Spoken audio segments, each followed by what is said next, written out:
style flow. And I think it's time to set the scene. I deserve an Emmy for this by any means. I'm in my prime time to unwind, life fast, so I sip slow. Control the moments as the sips go. Seat to seat, that's how the ships go. That's the way life goes.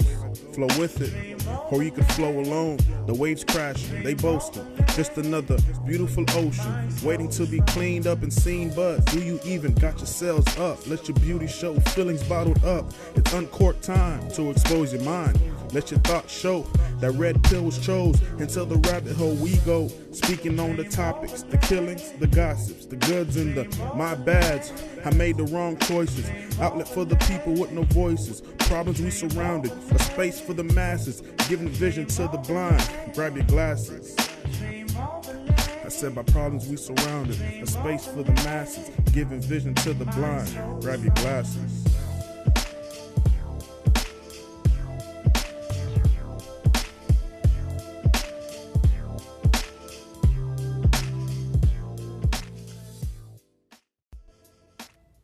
Hi guys, thanks for tuning in to The Wind Down. On today's episode, we are talking all things guns, gun violence, and mental health. This might be a heavy one, so go ahead and grab a glass of wine, sit back, and let's jump right into it. So this week, I am drinking a wine called Apothic Red. I've never had it before, but I'm just going to read a little bit of what it entails. It says that, inspired by Apotheca, a mysterious place where wine was blended and stored in 13th century Europe, Apothica Red offers a truly unique wine experience.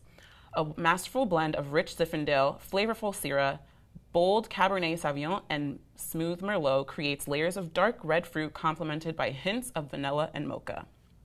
Well, I like vanilla and I do like mocha, so hopefully I like this. Ooh, might be having a little bit of trouble getting it open. Let me know what you guys are sipping on. I know it's like a wind down brunch, so let me know if you are planning to have a little bit of wine with me. And we're gonna talk all things guns. Guns and mental health, to be exact, actually. It smells really good.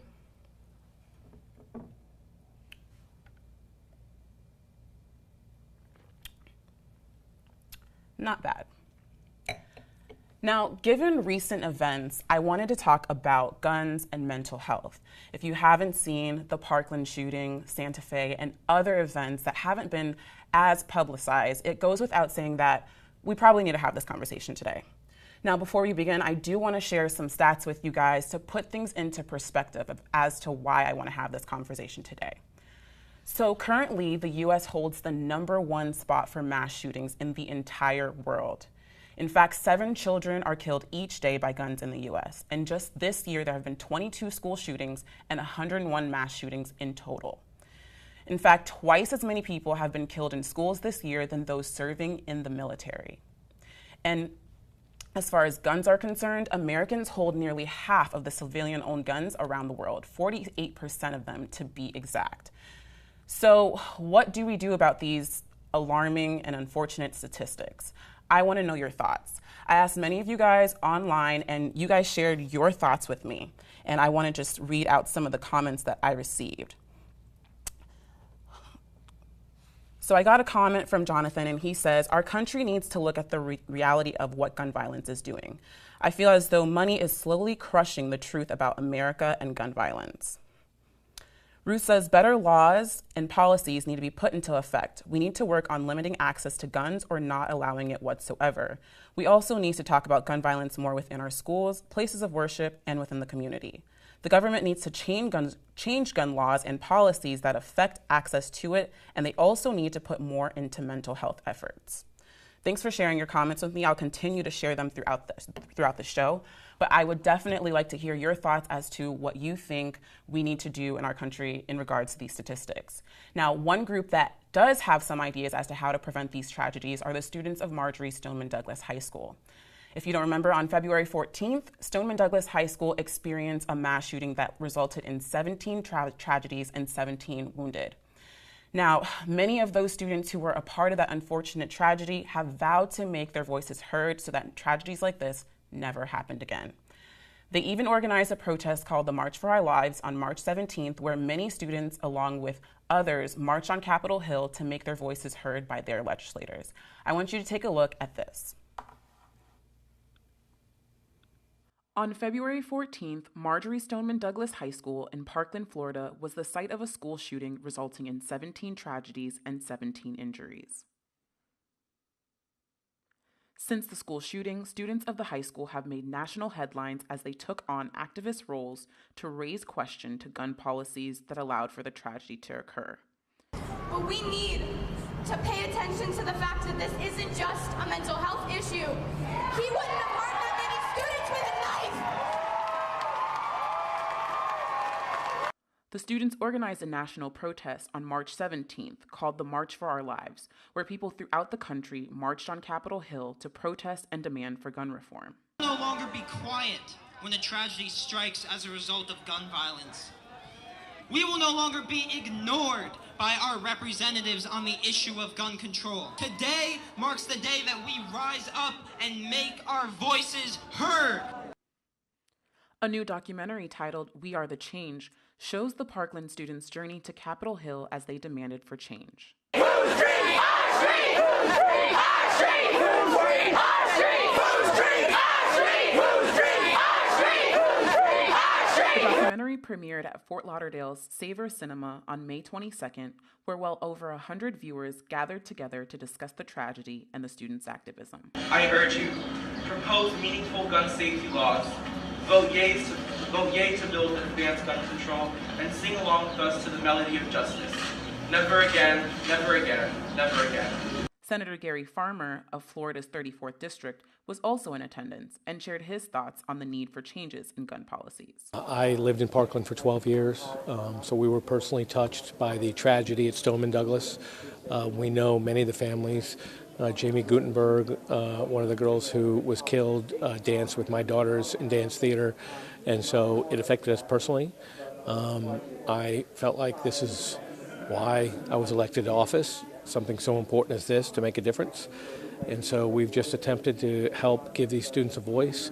They've just such a great job of leading us and inspiring us, and I just want to facilitate that in any way I can. The producer of the film, Gina Honori, explained why she felt it was important to document the students' journey and share it with the world. My hope was obviously to make a change and give the kids a voice so that they could be heard. I know that they obviously already have a voice with all their social media and the news outlets and stuff, but any other kind of voice, any more coverage they can get is obviously better. I also wanted to give the kids a chance who really haven't been seen on mainstream TV, give their voice a chance to be heard. And a lot of times you keep seeing the same faces over and over again. But it's like, well, what about the other kids that we haven't been, hearing from? So the event ended with a Q&A session where students and teachers were able to answer attendees' questions about their journey and hopes for the future. To protect our institutions in our public, we don't rely on the employees in a lot of these buildings to protect themselves with weapons. And so to think that it's going to be the teachers to protect the students in the schools, it's crazy. The film will be released to the general public at a later time by Honori Film. Now, since the Parkland shooting, the following policies have been implemented in Florida to prevent this from happening again. So far, the minimum age required to buy a rifle has gone from 18 to now 21, and police are now able to seize guns from people who have been deemed to be a threat to themselves or others.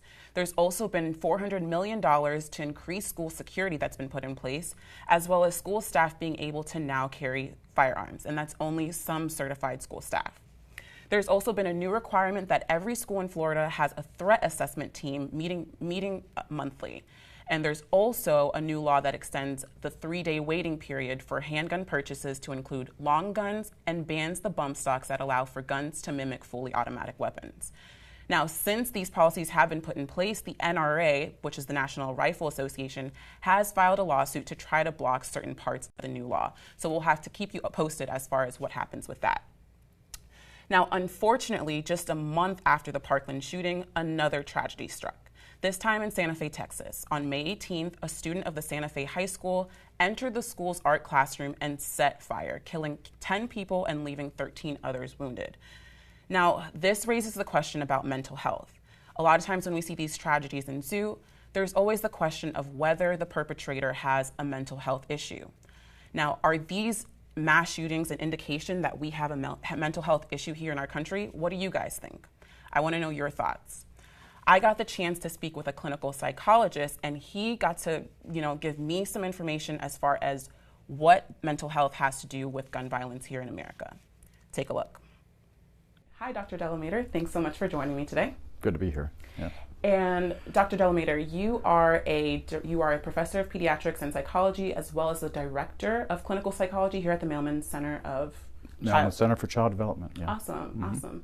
And I wanted to have this conversation with you today because we're talking about gun violence and, mental health on my show. The reason why I want to have this conversation with you is because with the recent shootings at the schools, and we've been seeing a lot of these tragedies in the past few years. There's been like almost an uprising in all these tragedies. And a lot of times when we see these tragedies happen, it's framed around the fact that the perpetrator has some type of mental health condition. Mm-hmm. And so I wanted to talk to you today to just kind of get your input on this and frame this issue in the scope of mental health. Okay.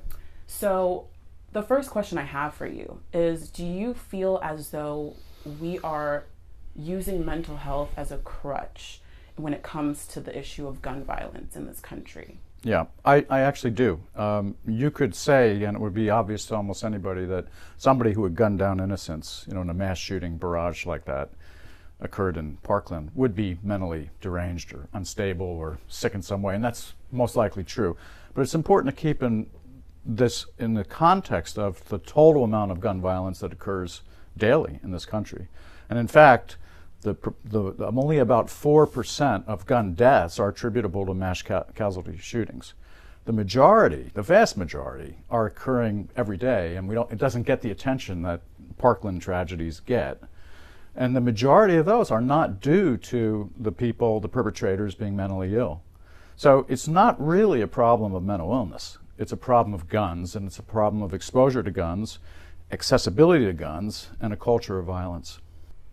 And what type of advice would you give to maybe parents who have children in their home who are at this point almost traumatized from what they've seen on TV? They've seen all these school shootings and they have to go to school every day. And, like you said, it's not as common as, we see it in the media every day because we're looking at the same incidents and whatnot. But at the same time, it's still at a great scale where it's definitely traumatizing. Well, what do? You have to reassure your child that they're safe, and you have to make every effort you can to keep them safe. But I think you also have to be honest with them that there are certain dangers and there are certain precautions you need to take, and you should be prepared to do what you need to do to escape situations that are dangerous. I think it's a real, it's a real significant psychological issue for child development when kids are exposed to this type of violence, and not just the Parklands that occur every now and then. We've had a lot of school shootings even in this year, I think. I don't know, I think it's certainly 20 or 30, even in the first few months of 2018. None of them has been as dramatic maybe, but even if one child is hurt, that's too much. But the thing that's most disturbing is the fact that it occurs every day in the streets of America. And even if it's, and I think that when you grow up in a culture of fear that's related to all the easy accessibility of guns, I think it's a real challenge that's unique, in our history, certainly, to how we raise our kids. So I guess I would want to ask, what are your hopes in the future? Well, I think that one thing is, as a person who does research, my hope is that policymakers follow the evidence and allow themselves to be informed by what we can learn from science, what we can learn from research. There was a terrific study I read years ago that was done in Canada, just after Canada made real serious gun reform. And one of the things they did was they didn't allow handguns anymore. I think that you can probably still have a long gun like a shotgun or a hunting rifle or something. They certainly don't allow semi-automatic weapons. But what the researchers did was they compared the rates of murder and suicide and homicide in Vancouver compared to Seattle. So they're not that far apart, but they've got a border, international border between them. And they looked for the years before and then the years after Canada. So in a way, it's a kind of a quasi-experimental, naturalistic design, right, a research design. And they just looked at the rates before and after in both countries. Well, in the United States, the rates were pretty high in Seattle, and they were pretty high in Vancouver when people had access. But after you took away that access, the rates went way down in Vancouver, and they remained elevated in Seattle.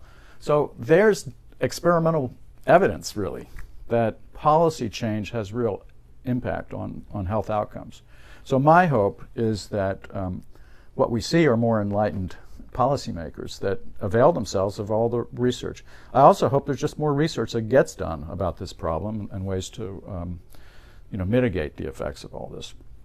And I think we'll hopefully be able to see more research of that type at the CDC and at NIH. Thank you so much for having this conversation with me today. It's a pleasure. Thank you. So what did you guys think about what Dr. Delamater had to say?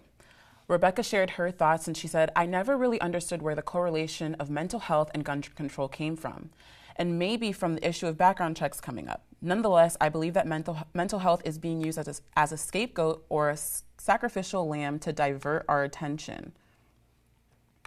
Give me 1 second here.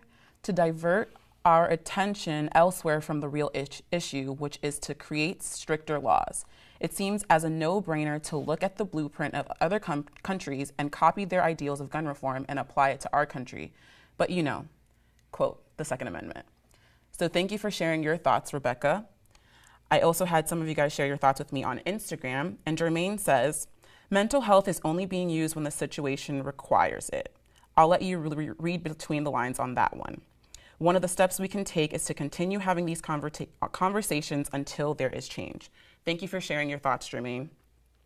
Rose says, yes, mental health is being used as an excuse, depending on who pulled the trigger, but it doesn't mean that mental health should be ignored as a reason. And I also got thoughts from Chris, who says, mental health is largely to blame. Guns are the crutch here. Too many lawmakers want less power in the people's hands and use mass shootings as an excuse. Don't call them gun tragedies. That's ridiculous. Mass murders are mass murders. This isn't a gun problem. My dad had a shooting team in high school, and everyone brought their guns to school, and shootings were rare. He brought an FN FAL rifle over the counter at a, he bought, excuse me, an FN rifle over the counter at a hardware store when he was 16, no questions asked. It's a culture problem. Gun control fails over and over again. It doesn't work. So I want to thank you guys for sharing your thoughts with me. And it seems that this is going to be an ongoing debate, but it's definitely, a conversation that needs to be had and to be continually addressed, and not just when these tragedies ensue. We need to start having this conversation more regularly, whether that means we want to see gun control or gun reform, whatever that looks like for you, but let's continue to have these conversations and speak with our legislators about it. Now, when it does come to guns, gun violence, and mental health, there is so much more that we could talk about and we need to talk about. The important thing is that we keep this conversation going and do everything in our power to prevent tragedies from happening again like this. No matter where you stand on the political spectrum, we should all agree that these senseless tragedies should not be normalized. Now, that's all I have for today. Until next time, keep the conversation going and keep sipping and stay in the know, my friends. Have a good one.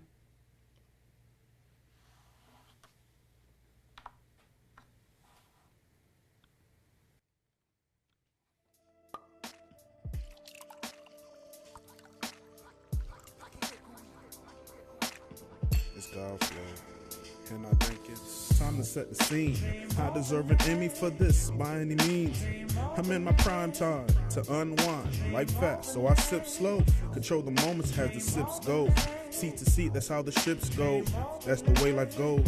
Flow with it, or you can flow alone. The waves crashing, they boasting. Just another beautiful ocean, waiting to be cleaned up and seen. But do you even got your cells up? Let your beauty show, feelings bottled up. It's uncorked time to expose your mind.